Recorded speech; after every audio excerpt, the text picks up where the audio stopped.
السلام علیکم ورحمۃ اللہ وبرکاتہ۔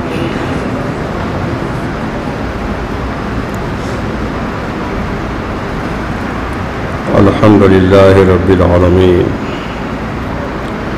والصلاة والسلام علی حبیبہ سید المرسلین وعلی آلہ واصحابہ اجمعین۔ درود و سلام کا ہدیہ پیش کریں۔ اللہم صلی علی سیدنا مولانا محمد معدن الجود والکرم وآلہ وبارک وسلم صلاۃ و سلام علیک یا رسول اللہ صلی اللہ علیہ وسلم۔ حضرات، محرم شریف کی آج 27 تاریخ ہے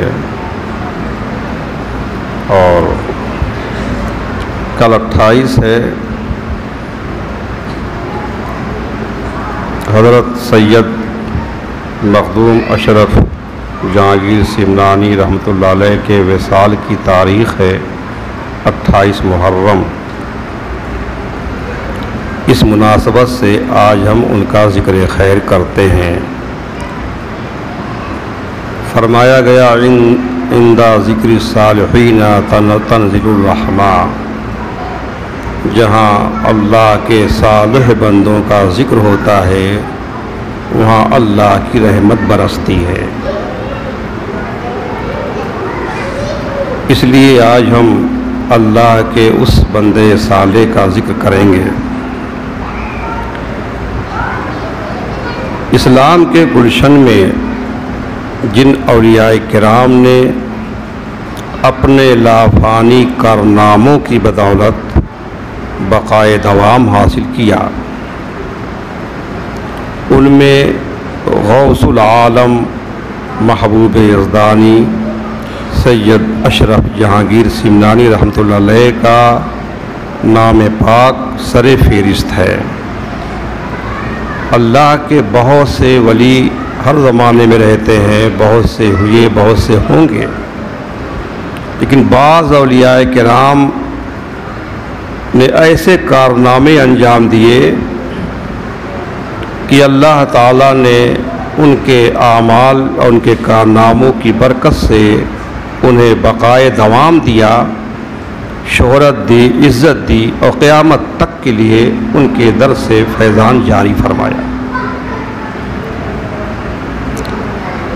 سیدنا مخدوم اشرف جہانگیر سمنانی رحمۃ اللہ علیہ کے والد گرامی سلطان سید ابراہیم سمنانی رحمۃ اللہ علیہ ہیں۔ سید ابراہیم نام تھا، ایران کے فرما روا تھے۔ یہ سمنان کوئی ملک نہیں ہے، ایران کے بادشاہ تھے وہ۔ ایران ایک ملک ہے اور ایران میں ایک شہر کا نام ہے سمنان۔ تو ان کے وقت میں دارالحکومت سمنان میں تھا، راجدھانی سمنان میں تھی اور وہ سمنان کے رہنے والے بھی تھے۔ ان کا دربار زمانے کے فضلاء اور وقت کے علماء سے آباد تھا، یعنی ان کے دربار میں وقت کے بڑے بڑے علماء، بڑے بڑے فضلاء ہمیشہ رہتے تھے، بڑی قدر ہوتی تھی۔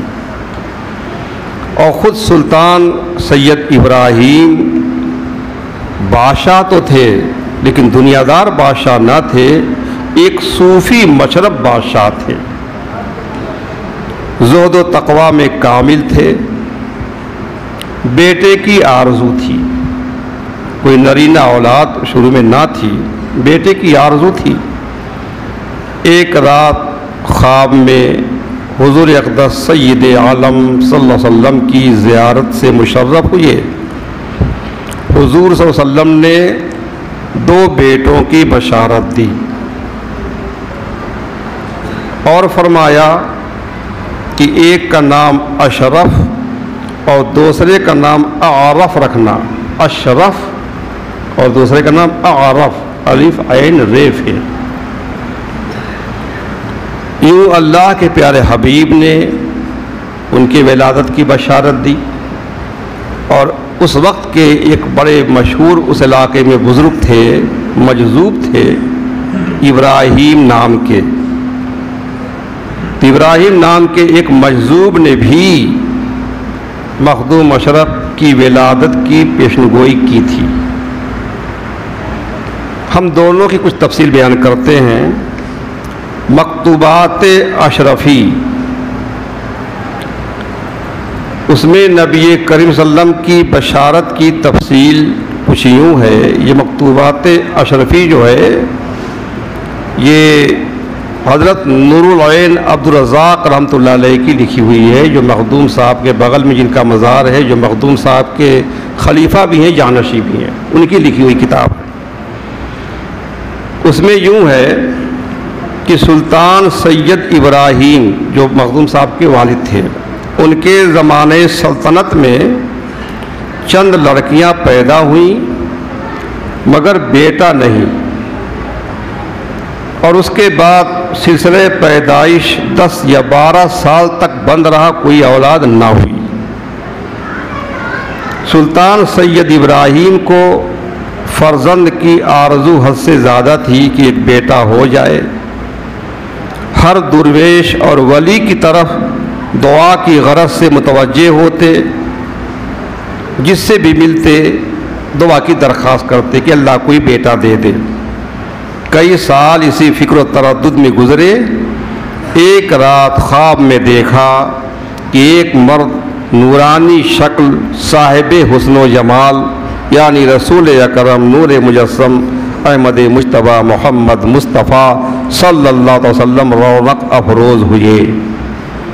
بادشاہ تعظیم کو کھڑے ہو گئے اور نہایت اعزاز و اکرام اور احترام سے پیشوائی کر کے، استقبال کر کے قدم بوسی سے مشرف ہوئے. جب اپنا سر اللہ کے حبیب کے قدم مبارک پر رکھا، دل کو کمال بشاشت ہوئی، انتہائی سکون ملا، اطمینان ملا. حضور سرکار دو عالم صلی اللہ علیہ وسلم نے مسکرا کر فرمایا، اے فرزند بیٹے ابراہیم، تم کو پریشان دیکھتا ہوں، کیا اولاد کی خواہش ہے؟ وہ سرکار ہیں کہ ہم زبان سے نہ بھی کہیں ان کو خبر اللہ تعالیٰ دے دیتا ہے. جب اللہ کے حبیب نے ان سے یہ بات کہی تو بادشاہ رونے لگے اور انتہائی عاجزی اور انکساری سے یوں عرض کرنے لگے کہ 12 برس سے فرزند کی آرزو رکھتا ہوں، بیٹے کی آرزو ہے جو سلطنت کے تخت و تاج کا وارث ہو. اگر حضور نظر کرم فرما دیں اور اللہ تعالیٰ فرزند عطا فرمائے تو کمال عنایت ہوگی.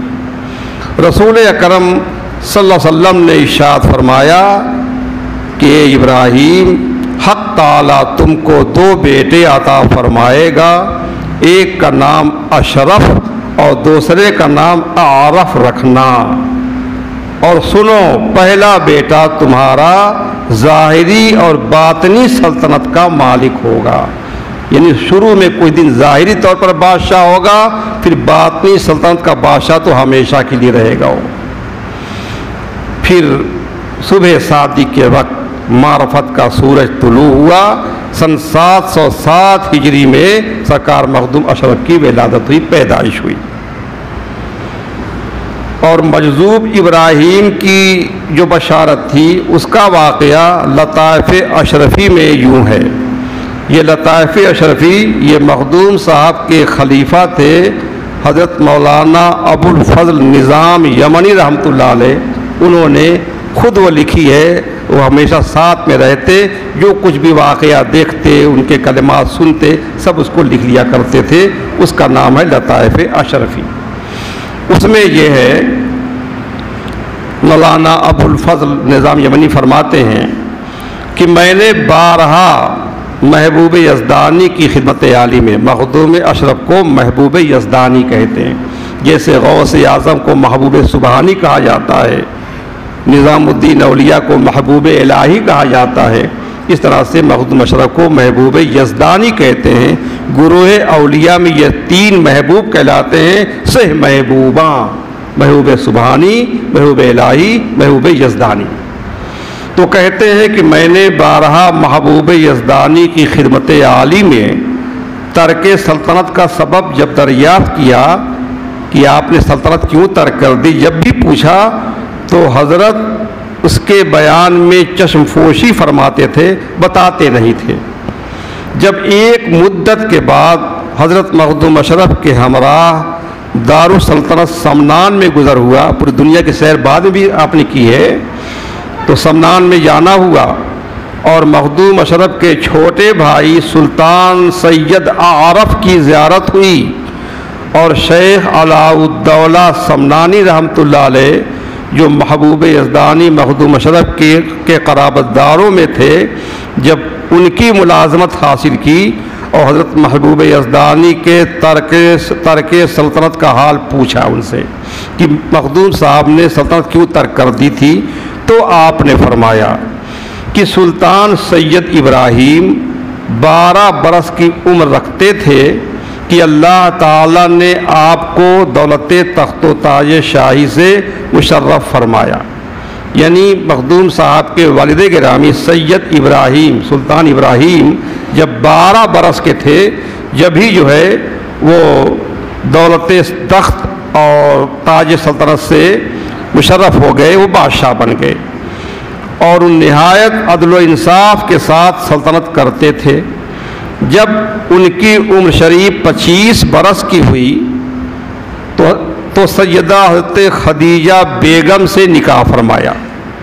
تیوں مخدوم اشرف کے والد کا نام سید ابراہیم اور والدہ کا نام خدیجہ بیگم ہے، تو 25 سال کی عمر میں نکاح فرمایا، اور وہ بیگم صاحبہ حضرت خدیجہ بیگم نہایت عابدہ صالحہ تھیں، اور کیوں نہ ہوتی، وہ نسل سادات سے تھیں۔ تلاوت قرآن اور ادائے نوافل اور وظائف میں رات دن بسر کرتی، اکثر شب بیداری کرتی، رات بھر جاگ کر عبادت کرتی اور دن کو روزہ رکھتی۔ زمانے تک کبھی آپ کی نماز تہجد قضا نہ ہوئی۔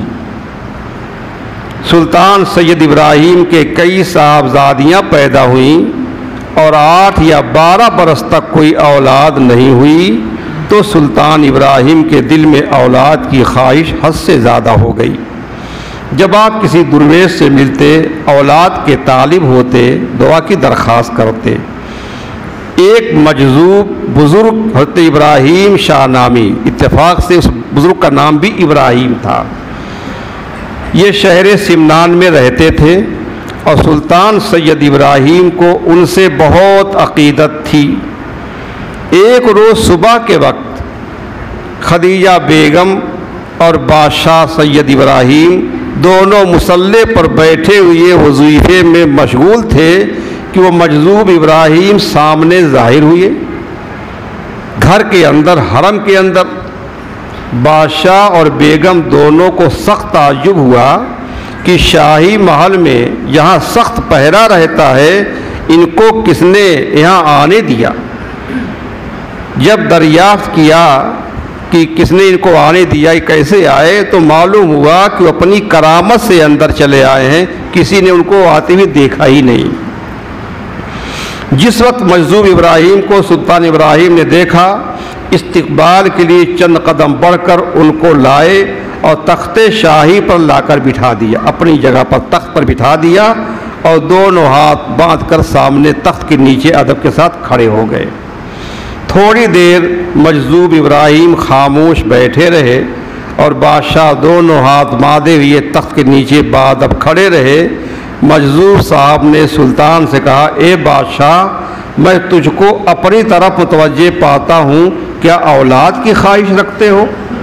بادشاہ نے خوش ہو کر عرض کیا، آپ حاکم ہیں، اگر عنایت کریں۔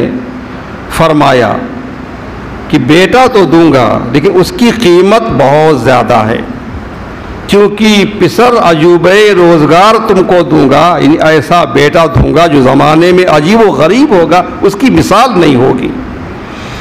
عرض کیا، جو کچھ حکم ہو حاضر کروں۔ فرمایا، 1000 سکے شاہی چاہیے، شاہی 1000 سکہ مجھ کو چاہیے۔ بادشاہ نے فوراً لا کر آپ کے دامن مبارک میں ڈال دیا، خوش ہو کر کھڑے ہو گئے اور کہنے لگے کہ ابراہیم نے تم کو جل دے دیا اور مفت میں بیٹا لے لیا۔ اب 1000 سکے کیا ہیں اس کے مقابل میں؟ جب آپ چلے تو سلطان تعظیم کے لیے کھڑے ہو گئے، سلطان ابراہیم ان کی تعظیم کے لیے آپ کے پیچھے ہو لیے۔ چند قدم چلے تھے کہ مجذوب ابراہیم نے پیچھے پھر کر دیکھا اور کہا کہ سید ابراہیم اب کیا چاہیے، لڑکا تو تم نے پا لیا، اور کیا مبارک لڑکا کہ تمام عالم ان کے نقش قدم سے فیضیاب ہوگا۔ اس کے بعد پھر حضرت ابراہیم مجذوب تشریف نہیں لائے جب تک کہ محبوب یزدانی پیدا نہیں ہوئے، مگر جس دن مخدوم اشرف کی ولادت ہوئی اس دن وہ آئے اور یہ خوشخبری زبان پر لائے کہ خبردار خبردار، اس لڑکے سے واقف ہو، یہ پروردگار کی امانت ہے جو تم کو سپرد کی گئی ہے، اس کا خاص لحاظ رکھنا۔ جس وقت محبوب یزدانی کی ولادت ہوئی، سلطان ابراہیم نے شہر کے تمام علماء اور مشائخ کو اپنی مجلس میں جمع کیا اور خزانے کا دروازہ فقراء اور مساکین کے لیے کھلوا دیا، خوب خیرات کی۔ تمام اطراف و جوانب کے شعراء اور فضلاء جمع ہوئے اور تہنیت نامے، قصیدے مبارکبادی کے دربار شاہی میں پیش کیے، اور ہر شخص کو اس کی حیثیت کے مطابق زر و جواہر، روپے پیسے سے مالا مال کر دیا گیا۔ اطراف کے بادشاہوں نے بیٹے کی پیدائش کی مبارکبادی کے خطوط سلطان ابراہیم کے دربار میں بھیجے، اور اس وقت عالم اسلام کا دارالخلافہ بغداد تھا۔ دارالخلافہ بغداد سے بہت سارے تحفے مبارکباد کو آئے۔ اس طرح سے اس شاہی محل میں انتہائی حسن و خوبی کے ساتھ آپ کی پرورش ہوتی رہی۔ جب محبوب یزدانی مخدوم اشرف کی عمر شریف 4 سال 4 مہینے اور 4 دن کی ہوئی، عام طور سے بزرگان دین کی عمر جب یہی ہوتی تھی 4 سال 4 مہینے 4 دن کی، اسی دن بسم اللہ شریف کی رسم ادا کی جاتی تھی۔ اور اچھا یہی ہے، بچہ جب 4 سال 4 مہینہ 4 دن کا ہو جائے عربی تاریخ کے اعتبار سے، تو اسی دن بسم اللہ پڑھانی چاہیے اور الف ب ت شروع کرانی چاہیے، اس کی برکت سے انشاءاللہ اس کو علم نافع عطا ہوگا۔ تو جب ان کی عمر شریف 4 سال 4 مہینے 4 دن کی ہوئی تو دربار شاہی میں جلسہ شادمانی کیا گیا۔ تمام شہر اور 4 باغ سلطانی میں آئینہ بندی کی گئی، طرح طرح کے عمدہ فرش اور قالین بچھائے گئے اور شاہانہ مسند بچھائی گئی۔ حضرت مولانا عماد الدین تبریزی رحمۃ اللہ علیہ نے بسم اللہ کرائی، مخدوم اشرف کو بسم اللہ کرائی اور ابجد پڑھائی۔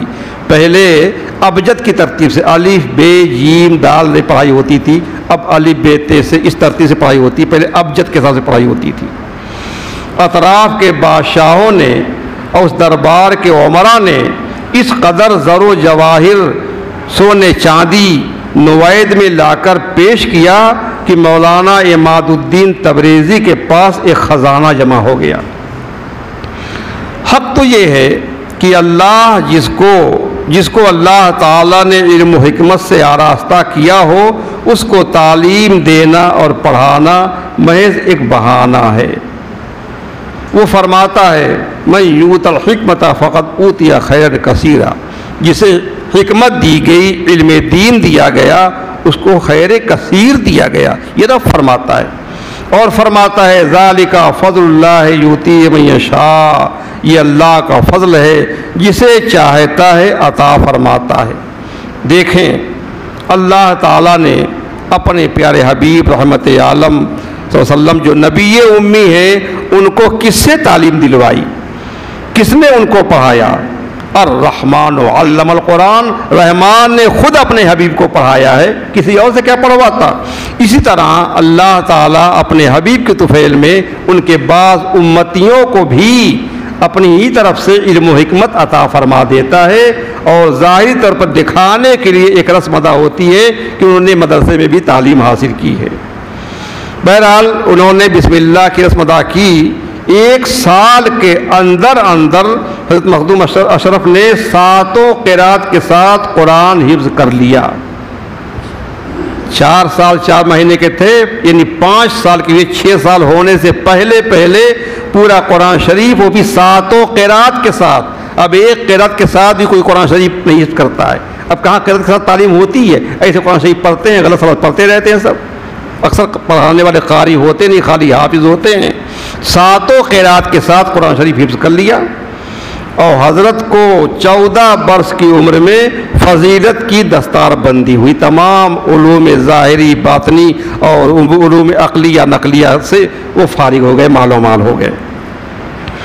اور اس کے بعد پھر 1 سال فن سپہگری سیکھا، کیونکہ شہزادے تھے تو گھوڑ سواری، تیر اندازی، تلوار بازی بھی سیکھنا تھا ان کو۔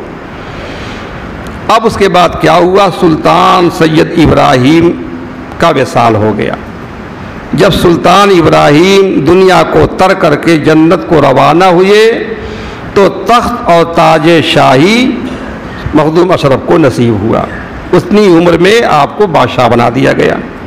ماتحت کے بادشاہوں نے آپ کی فرمانبرداری قبول کی اور ہر طرف سے مبارکبادی پیش کی گئی۔ تمام اطراف و جوانب کی سلطنت میں سکہ اور خطبہ مخدوم اشرف کے نام کا جاری ہوا۔ پہلے خطبے میں بادشاہ کا نام بھی لیا جاتا تھا، تو پورے علاقے میں مخدوم صاحب کے نام کا سکہ اور خطبہ بھی جاری ہوا۔ 12 برس تک بکمال غلبہ سلطنت کی انتہائی دبدبے کے ساتھ جاہ و جلال کے ساتھ حکومت کی ہے۔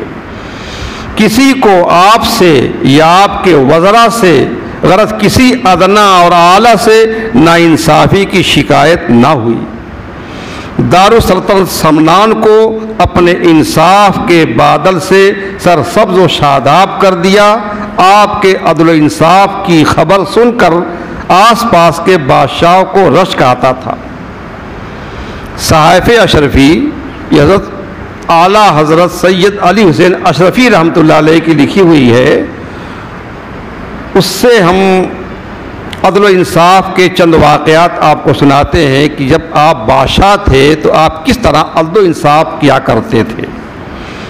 صحائف اشرفی جلد اول میں ہے، حضرت شیخ علاء الدولہ سمنانی رحمۃ اللہ علیہ سے منقول ہے کہ ایک روز حضرت مخدوم اشرف شکار میں گئے۔ یاد رکھیں آپ ابھی بادشاہ تھے، ابھی آپ نے بادشاہ ترک نہیں تھی، آپ سمنان میں ایران میں رہتے تھے۔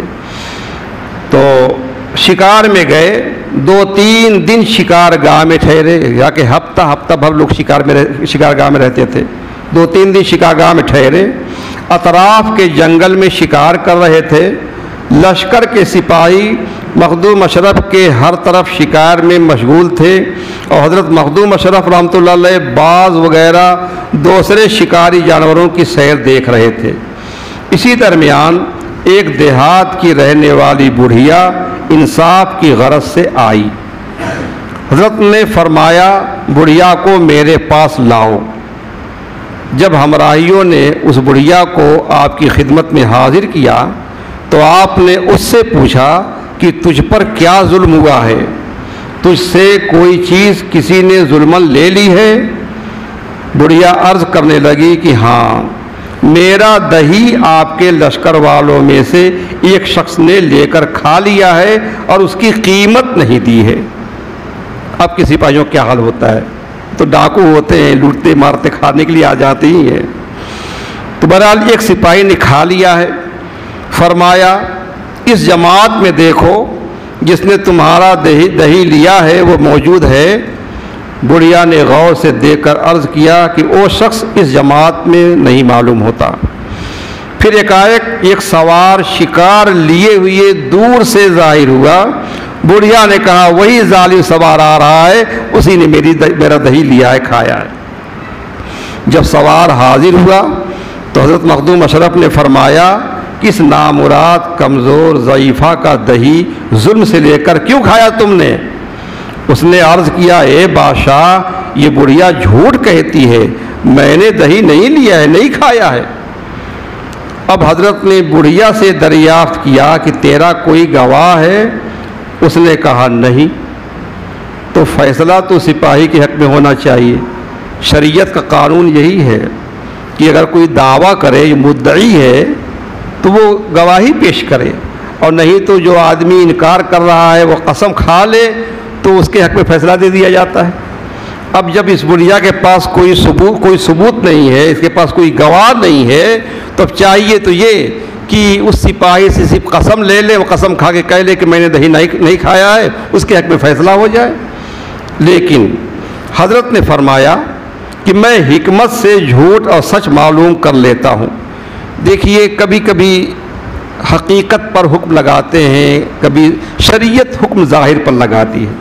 اللہ کے پیارے حبیب کو اختیار تھا وہ حقیقت پر حکم لگائے یا ظاہر پر حکم لگائے، تو کبھی ظاہر پر حکم لگاتے تھے، کبھی حقیقت حکم لگاتے تھے۔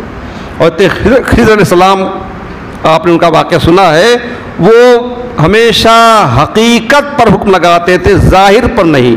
اس لیے انہوں نے کشتی میں چھید کر دیا، بچے کو مار ڈالا، دیوار سیدھی کر دی۔ وہ حقیقت دیکھتے تھے، اسی پر حکم لگاتے تھے، ان کے لیے وہی حکم تھا اللہ تعالیٰ کا۔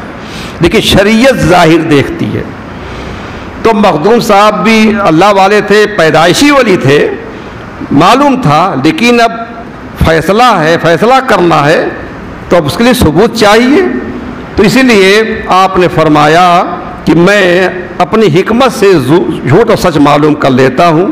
کسی کو حکم دیا کہ چند مکھیاں پکڑ کر لاؤ، اور سوار سے کہا اس کو کھا۔ بس اس کو کھاتے ہی اس کو قے ہوئی، ابھی دہی ہضم نہیں ہوا تھا، اس لیے قے کے ساتھ جو ہے وہ دہی برآمد ہوا۔ حضرت نے فرمایا اب کیا کرنا چاہیے؟ اب تو ثبوت مل گیا کہ تم نے دہی کھایا ہے۔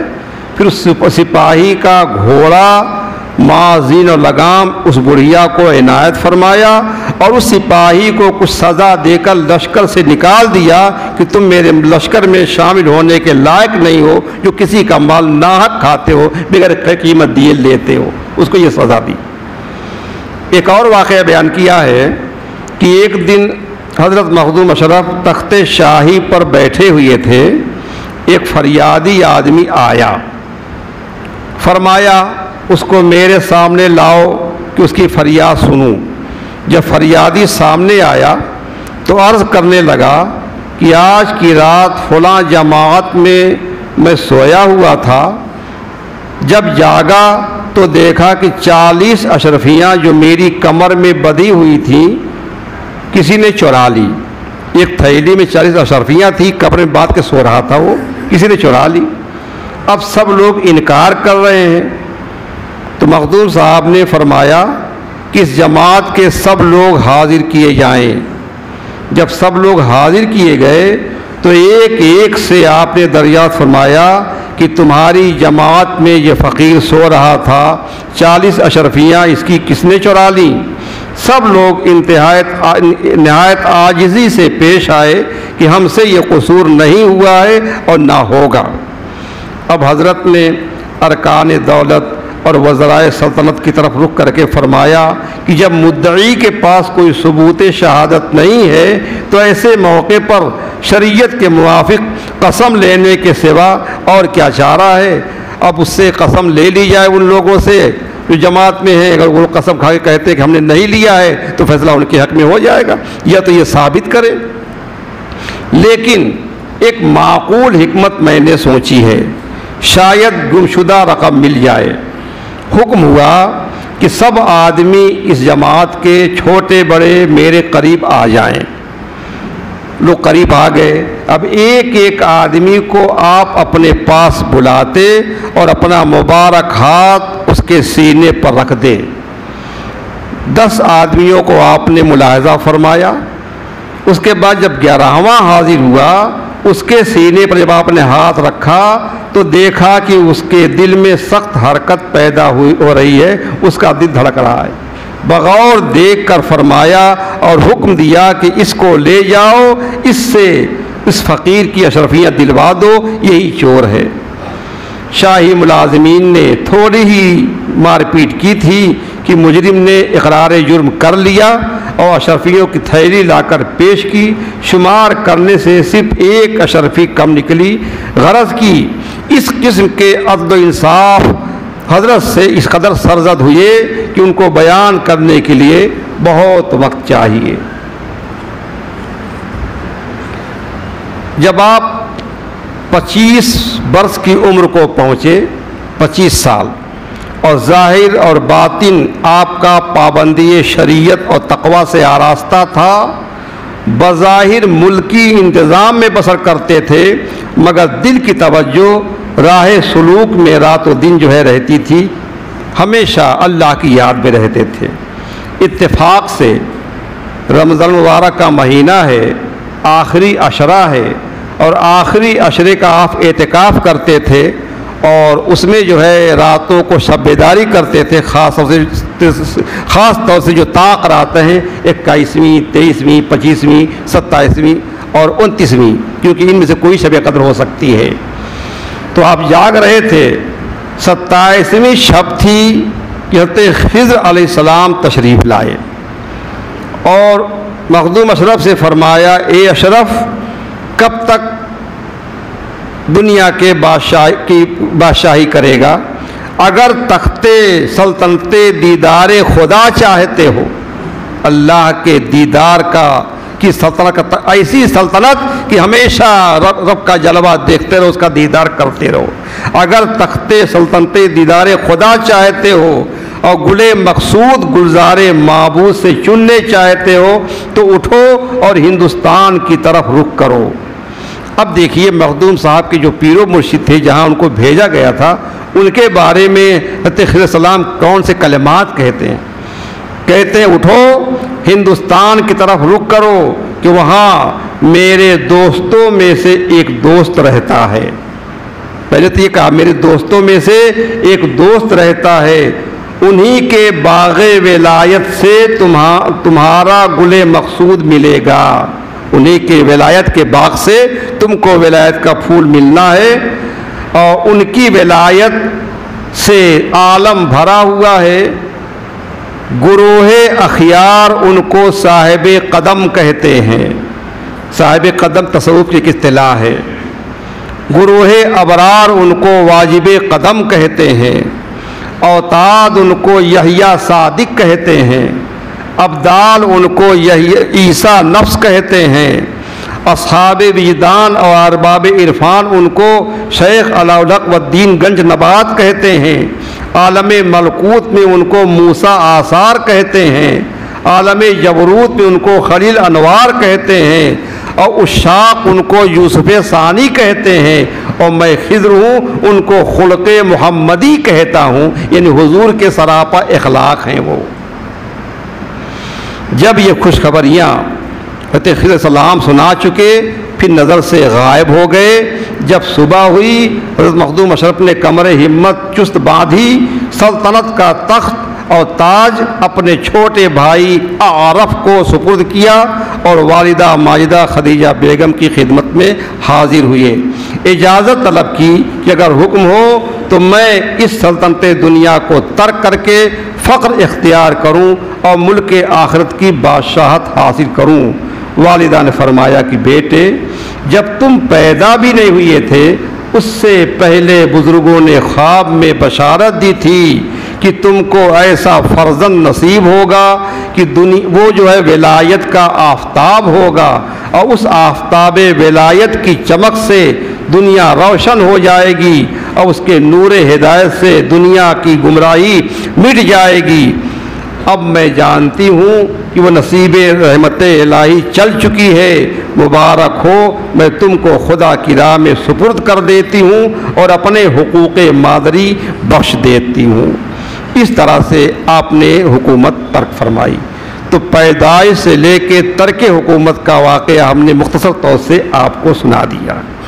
نام آپ کا اشرف ہے، اور یہ سب القاب ہیں: محبوب یزدانی، غوث العالم، اوحد الدین، تارک السلطنت، جہانگیر، قدوۃ الکبریٰ وصال آپ کا 28 محرم سن 808 ہجری میں ہوا ہے، پیدائش سن 707 ہجری میں اور وصال 808 ہجری میں 101 سال اللہ نے آپ کو عمر عطا فرمائی۔